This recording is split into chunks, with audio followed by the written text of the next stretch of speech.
This is the Cloud Security Today podcast, where leaders learn how to get cloud security done. And now your host, Matt Chiodi. Most people think recruiting is about filling roles. But what if the real problem is not anyone knowing how to tell their story?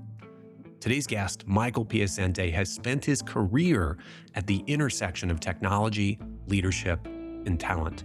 From early days in IT operations and cloud infrastructure to co-founding Hitch Partners, he's helped define what the modern CISO role actually looks like. What makes Michael different isn't just his resume, it's his perspective.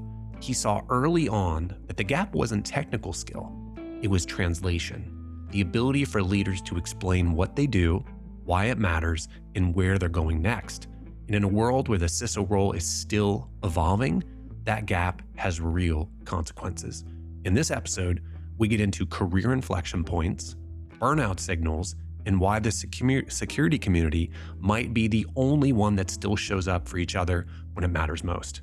This is a conversation about more than jobs. It's about identity, storytelling, and what it really takes to navigate a career in security today. Let's get into it.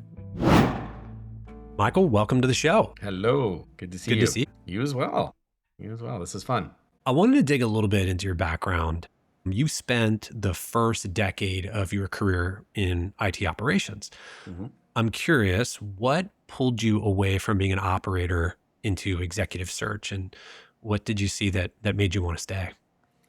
Yeah, you're right. I actually started in the enterprise storage world in the VMS days, VAX 2100s, and I've worked for a storage company, enterprise storage company that owned some of the original RAID patents and worked with some of the original computer scientists in RAID. And that was a cool way to start, which launched, a lot of those folks left, or a couple of those folks left to go start in the storage area network phase, if you remember that. And then they got into the data center operations and infrastructure. And I joined them, was a company called Sitesmith, and then I was a co-founder of a company called OpSource, but all in the infrastructure and data center operations space. And it was really cool because I got a front seat as cloud was being born. I was also one of the early ones in the data centers, like, this cloud thing is not going to go anywhere, right? So this is the part of the podcast where you should listen to none of my advice because I clearly am wrong about those big technology shifts. But basically personal situation. I was, wanted to be a better dad. I was traveling probably 70% of the time, younger kids, and data center ops had not been automated into the cloud yet. And so it was follow the sun type of things. And I was just traveling a lot for teams. And we had put key members of teams within a stone's throw away from data centers to help them with their admin, from networking to database to program management.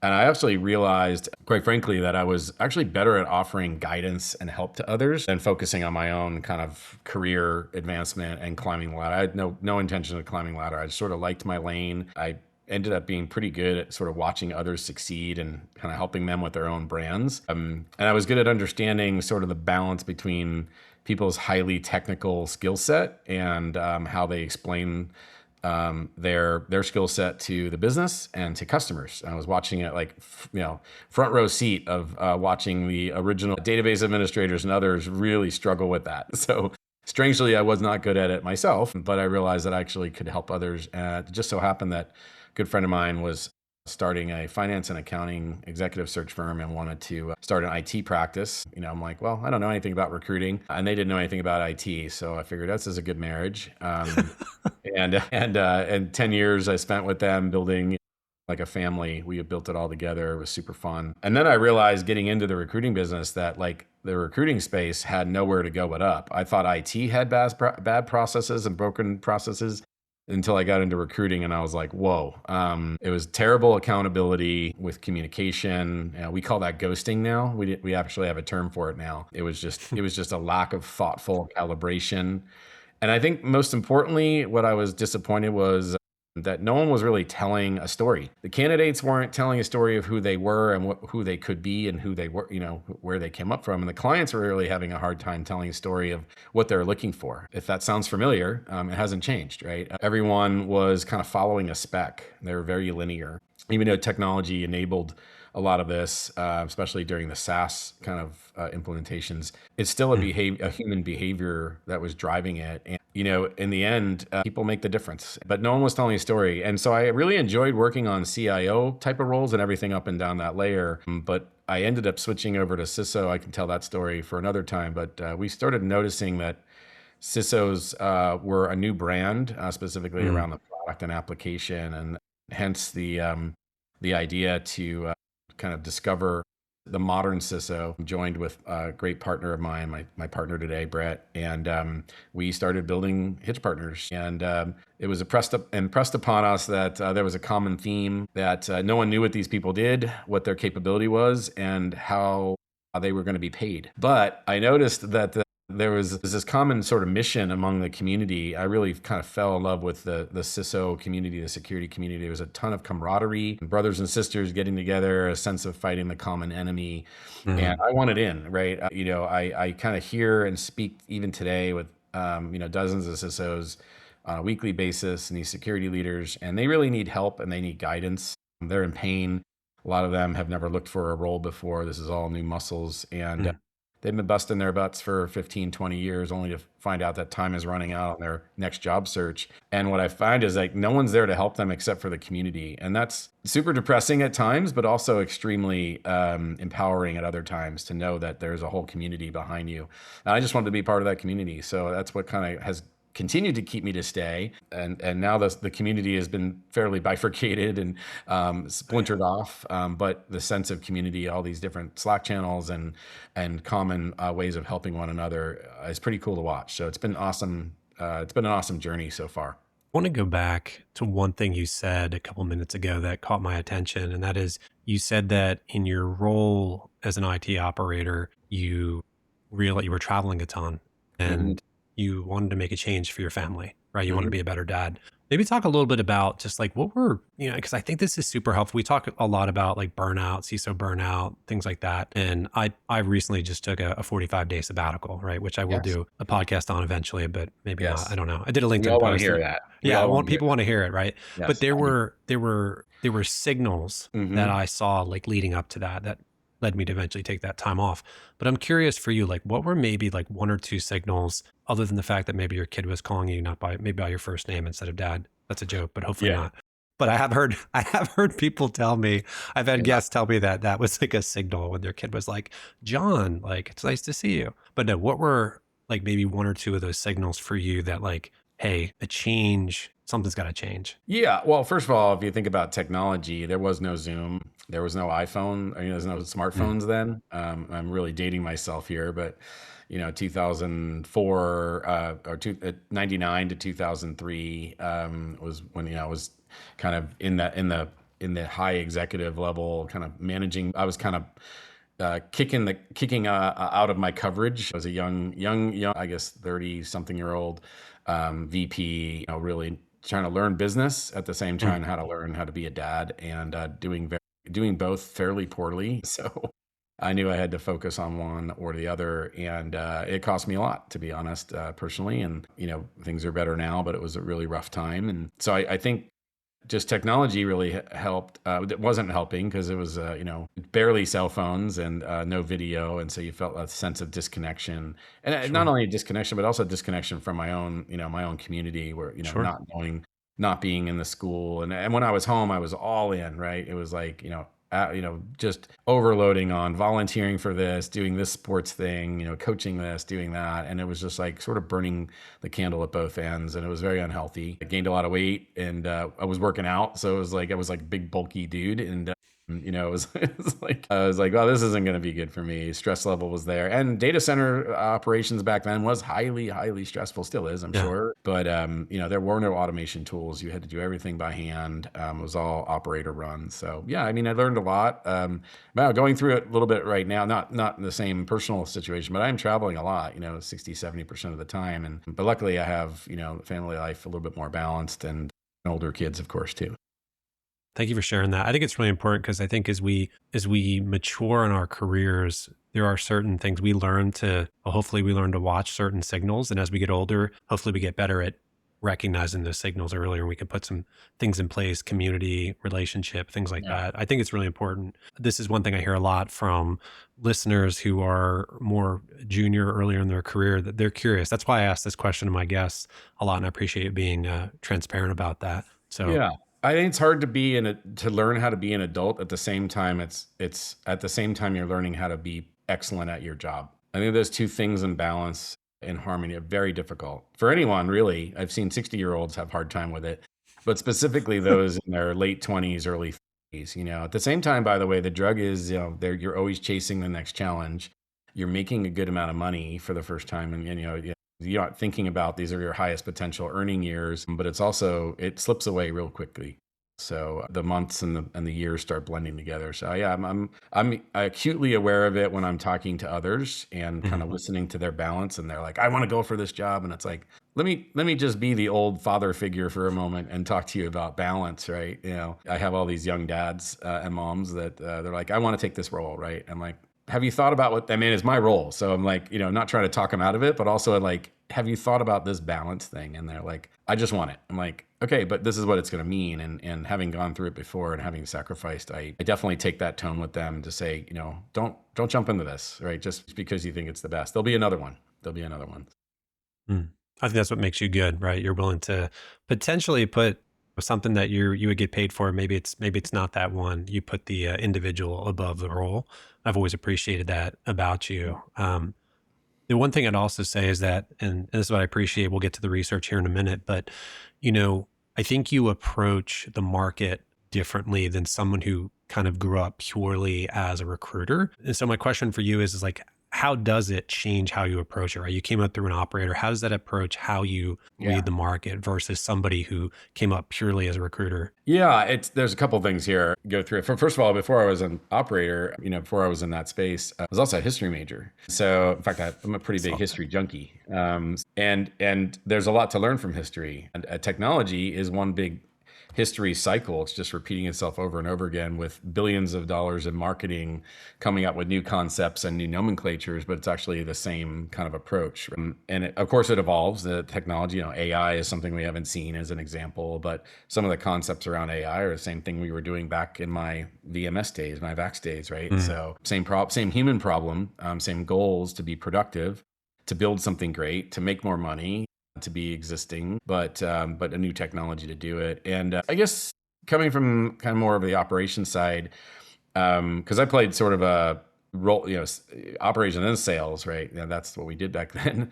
And my approach has always been to just sort of listen to the client and also to hold them accountable, right? So very customer focused, but also very acutely aware that the customer is not always right. I'll say that carefully, but that data is the thing that it's not my emotion, it's not my ego or anything. It's the data I can put in front of them. So we have this process that I established when I first started, that we call it interviewing the interviewers now, where we interview the entire executive team of the company before we actually start introducing real humans to the process. ITI is a big thing for us. It's a mandate for every single search. And we really want to understand like the story behind the search. And it actually goes back to my first story when I was first recruiting for my friend's company. I was like literally like my fourth day. And again, they were finance and accounting. So they were going in to do a CFO search for a small Mountain View based biotech, kind of tech company. And we all go in and I'm just really quiet, which is very unusual, by the way. And I'm sitting there listening and they're talking about the finance stuff. And they're like, oh yeah, Michael here, he's going to be doing the IT search. And so I hung around, did a couple of questions. We all left. And then like the next day, that was like a Thursday, and like Monday, Tuesday, Wednesday, Thursday, I like just went back to the client and just started interviewing everyone because I was an IT guy. And I'm like, this is the problem. So like my boss calls my friend, he's like, where the hell are you? I'm like, I'm at the client site. He's like, why? I'm like, well, I'm interviewing everyone about the role, about the CIO role it was like a head of IT. And he's like, that's not how you do it. we did the discovery meeting. They come back and you just make a boatload of phone calls and then I'll go get some people. I was like, yeah, but there was a little bit too much nuance in this. I understand it from the inside out. He's like, whatever. And so that's just sort of then the way that I focused. And when I find out, when I first started, I'm still today, competing against recruiters who are just like significantly more experienced in the craft of recruiting, but they sort of lack the understanding of the problem. And it wasn't because I was more technical. I certainly, knowing that the language certainly helps, knowing the nomenclature hurt, but they just didn't want to put in the work. I love that. So the subtext here for listeners is it's important, if you're going to work with a recruiter, to interview your recruiter, because they are not all created equal. That's my takeaway. Yes. Yeah. And just find out what makes them tick, Well, before we get into the numbers, maybe let's just zoom out a little bit. Like, why do you do this research? It's very well followed now, but why do you do it? Yeah, it's actually humbling how well it's followed. We didn't think. Yeah, so the history here was when we first started working and building Hitch Partners, the concept around it was that there was this category of individual that we sort of discovered by accident. We were starting to get calls from, when I was my last firm, we started getting calls for CIO searches, and they would say, hey, we need a CIO because we've lost control of our software licensing cost. That was like 2009. So we started Hitch focused on that, but then we realized that no one knew how this product engaged, application engaged, former software developer moved into the security world was paid. And so we started asking all of our friends that we were close with, these kind of initial ProdSec, AppSec type of leaders that are all CISOs now, by the way, or founders. And they were blowing us away. We're like, this is like 3 to 5 times more than what Radford is saying, right? And so we started building. First, it was like 50 people, and it was 100, and now we have close to 700 people on average that participate and give us their data unanonymized, and it goes out anonymized, of course. But one of the things that we've been getting lately is like people want us to share, like you said, why do you do it and where it started. So that's where it started. We were kind of astounded by the numbers, but we were also more astounded by the story behind the numbers. So it's not really that interesting that CISO compensation went up 3% year over year for the last couple of years. It is interesting if you put it in context of what's going on in the macroeconomic environment and with AI and with everything else and customer engagement and adding all the other scope things. We wanted to tell that story, and we'll continue to tell the story of the numbers. So we look at the data. The team looks at the data. We basically go away. We all come back with what's the story we hear. It's a long process. And what's the story and if there's no story in that number and we can't figure it out, then we don't tell that story. So give us the TLDR. What's the biggest change in the CISO seat over the last, call it 3 years? Did you say? Well, I think there's, well, first of all, the thing that's changed the most is the scope. Right? The scope from when we started the company to now is almost unrecognizable. I mean, there's evidence of what it used to look like, but the acceleration of the scope, both from a technical perspective, but also operationally and strategic, right? When we first started, it was very rare to see a CISO, maybe at the large financial services, but most everyone else did not have a seat at the table. The pandemic changed that, changed the game for the CISO, right? It was the single greatest moment in history for the young CISO career, young CISO history, I should say. It became the sort of chief look around the corner officer is what we call it. It was the CISO that deployed remote worker safety. It was the CISO that got into the product side and enabled massive product development. It was the CISO that made sure that we could communicate with ease and make sure these tools were. And by the way, they did it overnight. And what it showed is that the CISO was the only one prepared to be able to do that. And no disrespect to the CIO, but the CIO for most of the time was not around they were there for availability. They were not there for helping to secure this massive deployment. And at the same time, when SaaS was at its, kind of height, so to speak, and right before AI comes out and becomes the thing, the CISO really elevated themselves, and to the point where now we're seeing CISO roles, almost all of our CISO roles have the IT component underneath, not reporting to the CIO. And so that's been a big change. Plenty of companies still have wonderful CIOs. I think it's great, but it's made an equal, right? Before it was a report, almost always a direct report under the CIO. Now they're very much equals in many cases. For a modern company, maybe less than 10 years old, they're hiring a CISO before they hire a CIO, almost always. And so that's the big one. I think the other one, so the increase in scope, taking over IT, taking over things like infra, being the AI strategy, a risk strategist for the company as the CISO. That's another one that's been bolted on. I think the biggest movement that I saw was the next gen movement, right?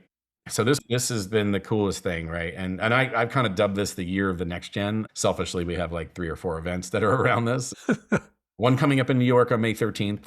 That's my plug, with Ballistic and the Phil Venables in that group. But what's clear is next gens are builders. They're not just communicators, right? So the market values security leadership on exposure to technical problem solving, not on compliance or not on the org chart. And that's what the comp survey and everything else has told us, right? So if you've heard Joe Sullivan's brilliant piece on the year of runtime, so we've moved from shift left to just running, right? Static is dead.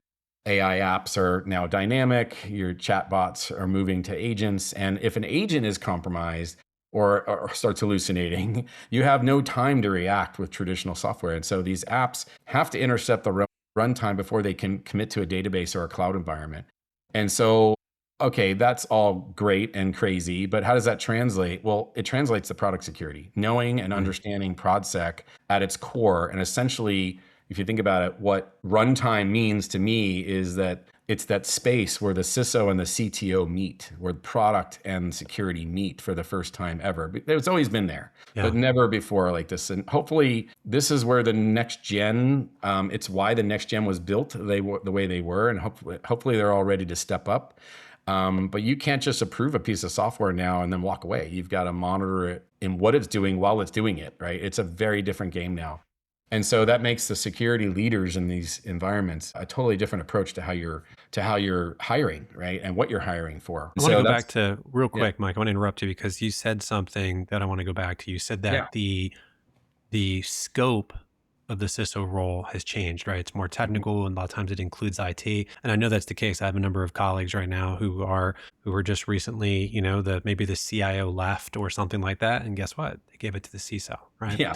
So one of the right? Congratulations, right? Sometimes it's good, sometimes it's not so good, but this gets to one of the more, I think, subtle but important findings in the report. And that was around how low confidence in evaluating technical depth, right? Only 16% of CISOs are highly confident in a recruiting team's ability to assess technical depth, right? So from your perspective, what does it actually look like in practice? Like, where do hiring processes tend to break down when companies try to assess modern security talent? And then we will get to the next gen piece because I think that's awesome. But tell me about that first. Well, I guess the first thing on that is it wasn't subtle at all to us. Because the other way to say it is 84% don't trust the internal recruiting process.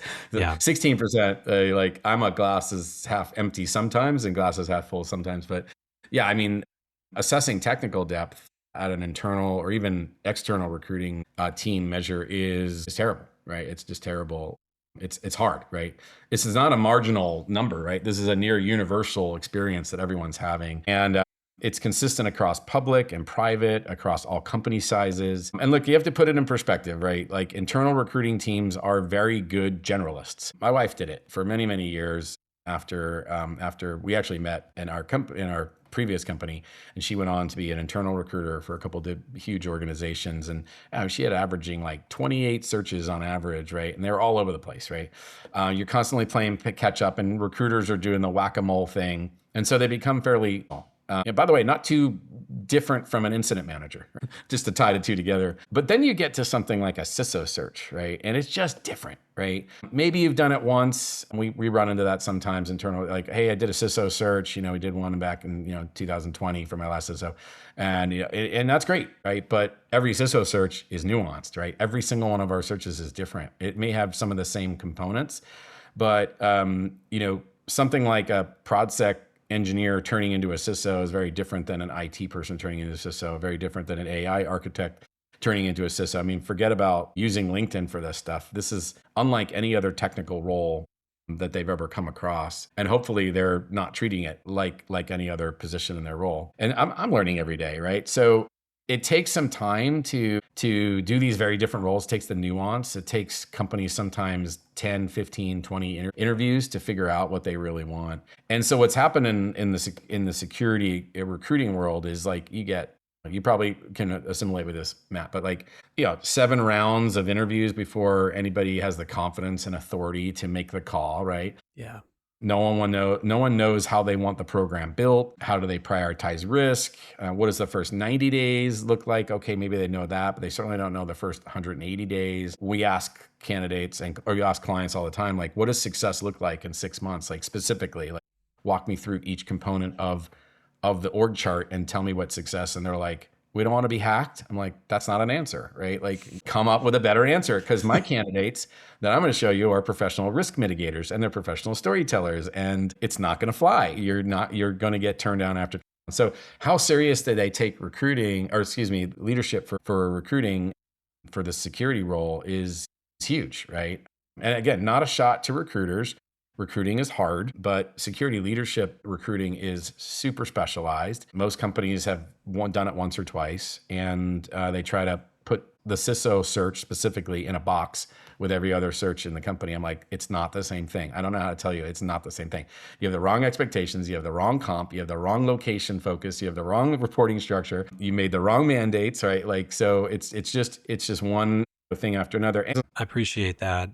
There's another subtext there for those that are in a search or working with recruiters.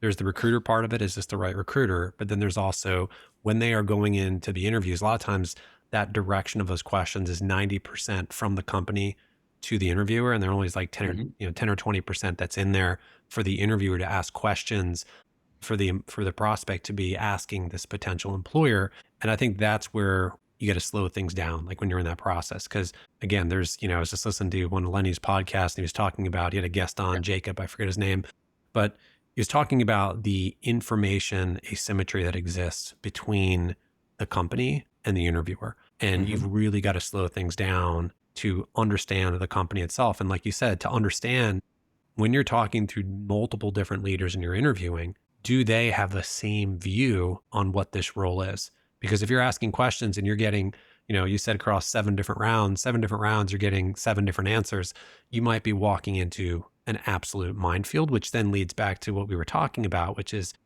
assessing the technical depth of a candidate seems like that's one small thing. But if you're the candidate that's interviewing, part of it is also figuring out what are you walking into.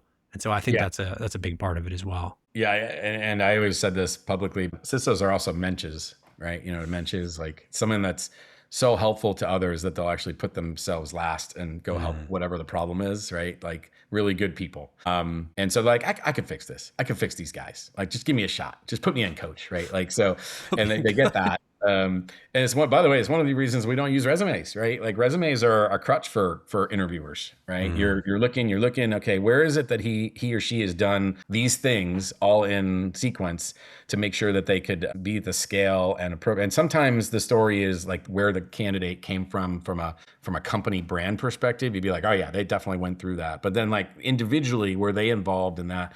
So we haven't used resumes in a decade, right? We tell stories, we do storyboards, and we interview all of the executives. We understand the stories behind them, the challenges, the obstacles, where they're going to be, what their story is today, what's going to be tomorrow, how they're going to get there, what's the funding, everything. And then we compare that to the candidate stories, right? Like where they were, how did they get there? What did it start? Where did it end? What's the product? Let me see the product. And then we're like, okay, now I can say, Matt genuinely has been through what you've been through or what you're about to go through, and he can guide you, he can navigate you. Here's the evidence. Boom. Not go figure out the scavenger hunt on his resume that says that there's a bullet point that might be the evidence and then waste another 45 minutes trying to figure it out. Here's the succinct story. We're telling it to you. There's no reason not to sit here and talk about. Now you can bring him in and start learning about him if he's a cultural match, if he's a experiential match, right? Like we've already told you the stories. The match is there, right?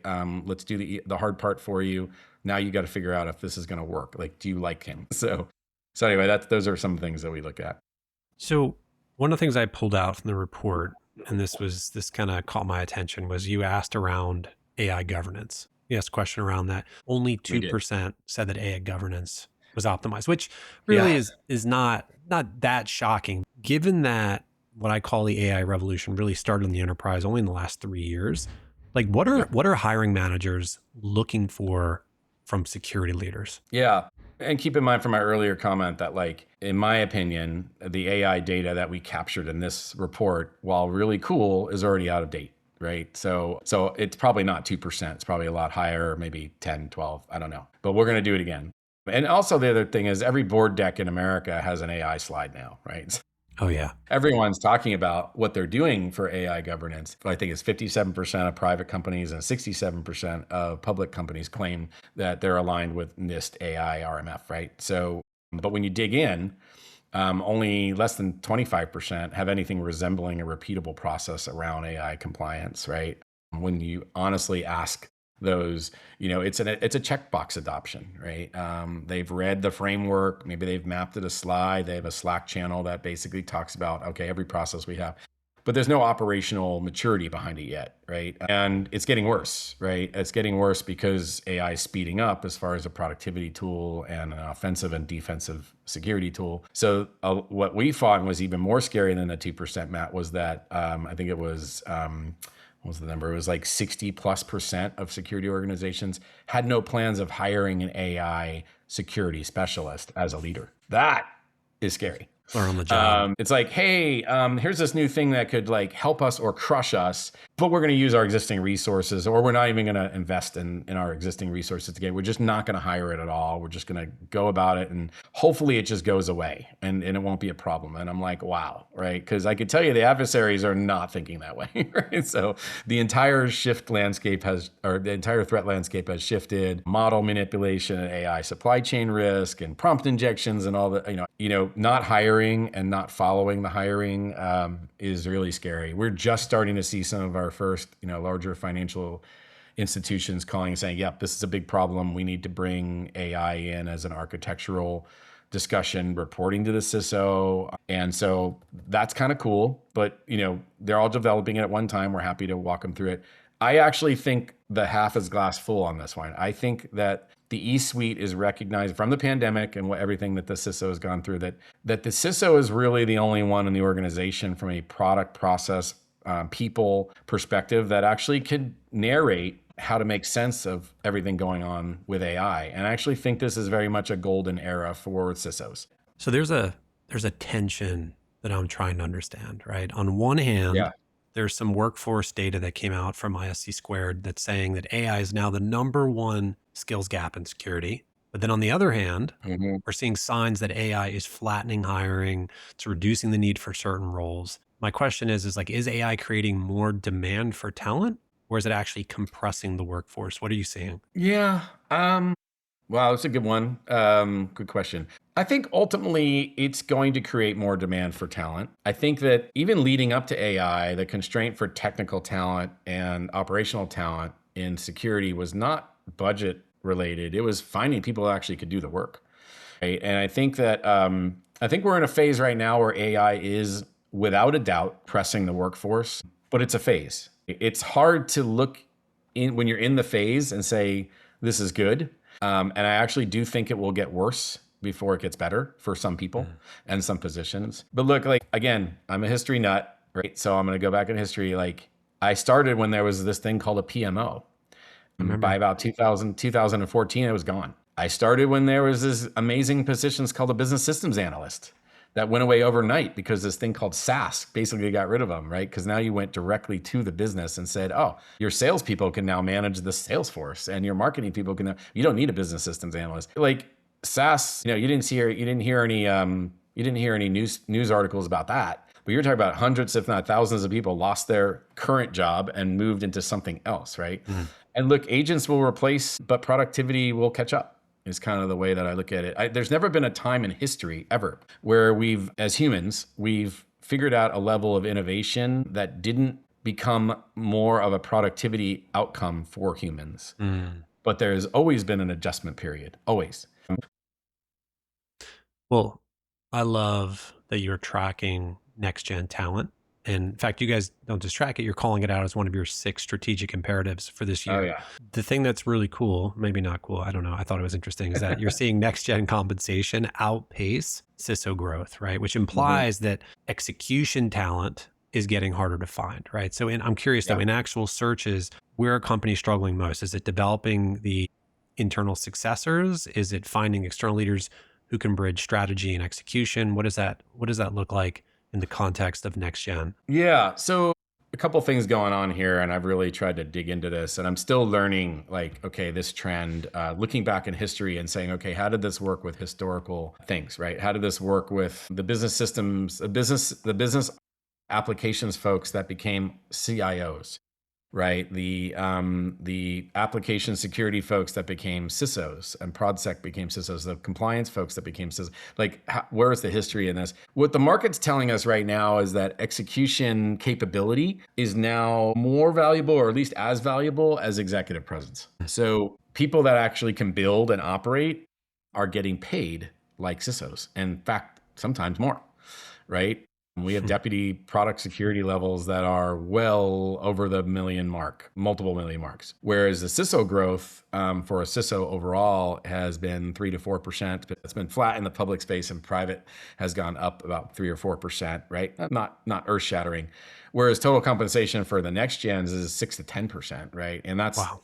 And by the way, that's a lower number in our survey, right? We don't have anywhere near as many next gen leaders in their comp level, because they're still trying to figure out if they should trust us. So totally understandable, folks. But yeah, I mean, the year over year growth. And so whereas the CISO is very strategic, board fluency and risk translation and vendor oversight, and growth was slowing, this next generation of technical, next gen AI, cloud, detection engineering, the premium pace stubs are there. We're seeing two distinct career paths here, and they're emerging. The biggest problem I see right now is we're in a succession crisis. 80% of CISOs that we talked to that are new CISOs were new because they were given a battlefield promotion. And that may sound cool, but then we get a call, or one of my competitors gets a call, like, hey, we're looking to replace our CISO. And it goes like that. And we're like, okay, that's interesting, because we've been mentoring your CISO for the last 6 months. So, and they're like, oh, really? They're like, what have you noticed? We're like, well, we noticed that there's been no training. There's been no board preparation. There's been no connection with the board, connection with the audit team. It's just been basically whack-a-mole, and that they're frustrated. And they're like, that's interesting. That's the same reason why we're frustrated. And we're like, great. So what are you guys doing about it? Because paying us a bunch of money to go do a retained search is not your fix. I mean, it could be if that's the way you want to approach it. But remember my story. I have to go tell that to the market. And everyone knows the person that's in this role. And they're a really great person, and they're really great in the community. So the first thing that's going to happen is you're going to have to tell a much better story than, well, the last guy didn't work out. Because we didn't get, and because they're going to be like, well, you didn't give him any training. So what are you going to give me? And so we have to tell that story. We turned down a number of searches because of that. It's just like, well, everyone's into this instant gratification thing. And overnight, someone that was a director of AppSec or GRC should suddenly know everything in 2 weeks. It's like, that's not how the world works. It does not work like that. It does not work that way. And by the way, you're killing someone's career, because now they're going to have a little blip of like, well, why weren't you the one that was chosen? They had no, it's like, come on, folks. So we always say, like, hey, if you're ready to have the hard conversation with that person, that's great. We're not going to go start the search until you have the hard conversation. We would prefer that you try to make a save here and make that person the incumbent. And we'll help you get there. We'll actually put an advisor as part of the search. We'll put a very, very senior advisor, you guys pay for them, to help that person get to the level you need them to very quickly, and we'll identify the gaps, instead of you hiring us to go build a brand new pipeline of candidates. And that's just being aware of what the market is going to build, and knowing that this next gen person that's coming has so much more runway than anyone else I can put in there. You just need to give them a chance. So that's the way I'd see it. When you meet strong next gen leaders, because you're constantly out, like you said, you still travel a lot, which means you're meeting a ton of people. What actually differentiates them from the pack? They know their material very well, but they struggle with telling their own story around how they know their material, or how it will affect the business. And that's just time in the seat, right? They've been focused on something for 90% of their career or recent career, and they're just not getting a chance to put all the pieces together to tell the right narrative to multiple audiences. We call it yo-yoing, where you have a yo-yo and you let it down, gravity takes place, and then you recoil it up, right? That muscle memory has to be, you start here, you have a plan, it goes to the bottom, and you have another plan and you bring it back up, right? Versus it just stank, which is, I'm a terrible yo-yoer. So it just stays down there, right? Me too. And but the next gen folks haven't learned how to yo-yo yet. They haven't been. It's not their fault. They just haven't been put in those situations. So I think that's probably the most glaring thing. It's not that they are too technical and they don't know how to speak, and you hear all these stories. That's not really what's going on. It's just they haven't been put in the seat long enough. And by the way, some of them don't want to do that. They need a voice box or a narrator. Sometimes it's better to just pair them up with some other type of CISO, right? That's a solution, by the way. It's not a solution that's popular with clients because they have to go make 2 hires, but it is a solution, right? And you might, instead of getting rid of the amazing technical talent that you have, try to figure out how to harness and partner that person with someone else that's going to make them as a team equally effective. So that's probably the biggest thing I see. It sounds like the differentiator is if someone's listening, they're not a CISO, maybe they're not even a deputy CISO yet, right? But they're looking to make that move. It sounds like you're saying the ones that can stand out are the ones who know how to articulate the value that they provide. Is that?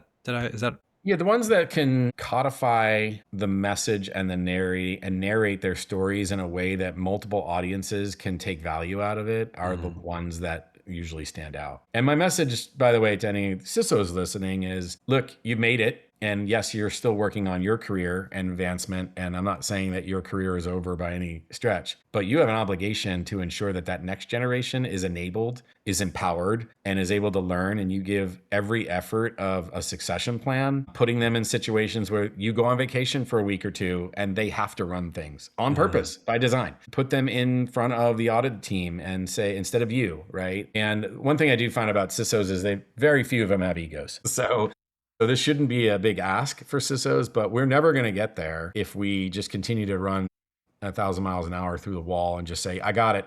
And just let me know when, you have to do it as a team. You have to put your deputies, senior managers, directors, deputies, whatever it is, in situations that are super uncomfortable. It's the only way they're going to learn, and you have to do it quickly. So I've been in that.